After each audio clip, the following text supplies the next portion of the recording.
നിങ്ങൾ എപ്പോഴെങ്കിലും ചിന്തിച്ചിട്ടുണ്ടോ, ഒരു ദിവസം ഒരു മുന്നറിയിപ്പുമില്ലാതെ നിങ്ങളുടെ പ്രിയപ്പെട്ട പൂച്ച എവിടെ പോയി എന്ന്? നാം എല്ലാവരും കരുതുന്നത് അവ പെട്ടെന്നൊരു ദിവസം ദൂരേക്ക് ഓടിപ്പോയിട്ടുണ്ടാവാം. ഇനി തിരിച്ചു വരാൻ കഴിയാത്തത്ര ദൂരെ എവിടെയെങ്കിലും ഒറ്റപ്പെട്ടു പോയിട്ടുണ്ടാവാം. അല്ലെങ്കിൽ നിർഭാഗ്യവശാൽ അപകടത്തിൽപ്പെട്ടിട്ടുണ്ടാകാം എന്നൊക്കെയാണ്. ദിവസങ്ങളോളം നമ്മൾ അവരെ തിരയും. ആ വിഷമത്തിൽ മനസ്സ് തകരും. എന്നാൽ പൂച്ചകൾ അപ്രത്യക്ഷമാകുന്നതിന് പിന്നിൽ കേവലം ഭൗതികമായ കാരണങ്ങൾക്കപ്പുറം നിഗൂഢമായ ആധ്യാത്മിക ശക്തികളുടെ ഇടപെടൽ കാരണമാണെന്ന് പറഞ്ഞാൽ നിങ്ങൾ വിശ്വസിക്കുമോ? പൊതുവെ ശാന്തരും എളുപ്പത്തിൽ മനസ്സിലാക്കാൻ കഴിയാത്തതുമായ ഒരു ജീവിയായിട്ടാണ് നമ്മൾ പൂച്ചകളെ കണക്കാക്കുന്നത്. എന്നാൽ അവർ ശരിക്കും നിശബ്ദരായ രക്ഷകരും ആത്മീയ വഴികാട്ടികളുമാണെന്ന് പറയപ്പെടുന്നു.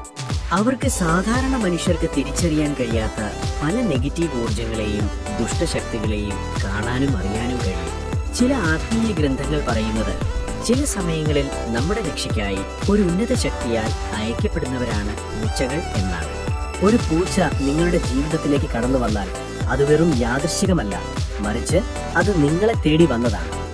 ഒരു കവചം പോലെ അവർ അദൃശ്യ ദുഷ്ടശക്തികളിൽ നിന്നും നിങ്ങളെ സംരക്ഷിക്കും. അങ്ങനെയുള്ളൊരു പൂച്ച പെട്ടെന്ന് അപ്രത്യക്ഷമായാൽ അത് നഷ്ടപ്പെട്ടു പോകുന്നതല്ല, മറിച്ച് അത് നിങ്ങൾക്ക് ചുറ്റുമുണ്ടായിരുന്ന ദോഷങ്ങളെയും നെഗറ്റീവ് ഊർജത്തെയും പൂർണ്ണമായി ഇല്ലാതാക്കി അതിന്റെ ദൗത്യം പൂർത്തിയാക്കി എന്നാണ്.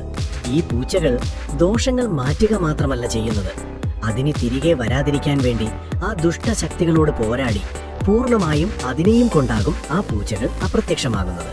നിങ്ങളുടെ പൂച്ച നിങ്ങളുടെ ജീവിതത്തിൽ നിന്നും പെട്ടെന്നൊരു ദിവസം അപ്രത്യക്ഷമായാൽ അതാ പൂച്ചയുടെ നിങ്ങളോടുള്ള നിശബ്ദ സ്നേഹത്തെ കാണിക്കുന്നു. ഒരു പക്ഷേ ആ പൂച്ചയുടെ ത്യാഗം നിങ്ങളുടെ ജീവനെ തന്നെയാകും അന്ന് രക്ഷിച്ചിട്ടുണ്ടാവുക. നിങ്ങളുടെ ജീവിതത്തിലെ ഒരു പൂച്ചയുടെ അപ്രത്യക്ഷമാകലിന് ശേഷം നിങ്ങൾ ഒരു വലിയ ദുരിതത്തിൽ നിന്ന് രക്ഷപ്പെട്ടതായി തോന്നിയിട്ടുണ്ടോ? നിങ്ങളുടെ അനുഭവം താഴെ കമന്റ് ചെയ്യൂ.